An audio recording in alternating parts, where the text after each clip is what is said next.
သူကလေးကရမ်းချစ်စရာကောင်းတာပဲတော်လိုက်ဦးမယ်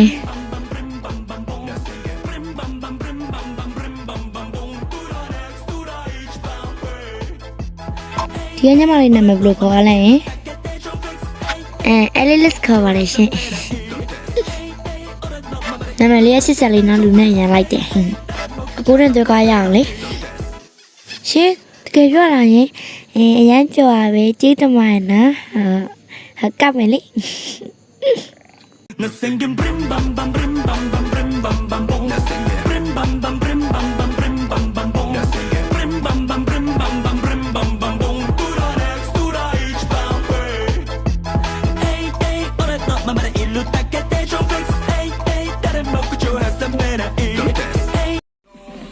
ဟင်းငါဘယ်ရောက်နေအောင်လဲအမြင်ထားမှဖြစ်မယ်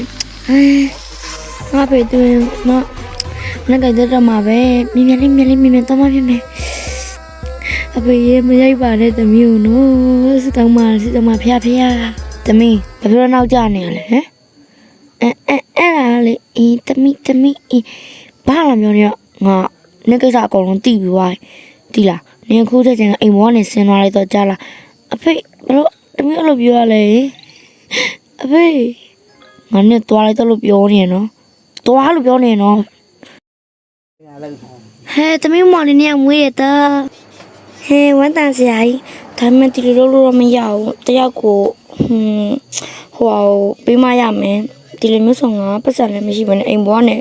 နင်ချခံခဲ့ရလေအဲ့လိုလုံးမပဲကောင်းမှာပါလေအဲ့လိုလုပ်ရုံမရှိရပေါ့ငါတမီးလေးတရားကတော့အဖေရှိမှာပဲနေထားလိုက်တာနော်အမေဝမ်းနိုင်လိုက်တာ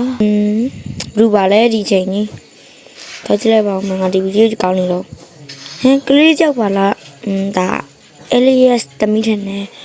သူအမွာလေးမွေးရတဲ့သူအမွာလေးမွေးရတဲ့အန်တာလိုက်တာဒါပေမဲ့ဒါငါတမီးလေးဖြစ်သွားရင်ငါကလေးဖေးဖြစ်ပြီကွာဒါပေမဲ့ Elias ပဲမှလည်းမသိပါဘူးဒါပေမဲ့ဒီကလေးထိရပါမလဲအိုးတမီးလေးချစ်စရာလေးလာဒီညစားပြီးအဖေနဲ့ပဲတူတူနေမယ်နော်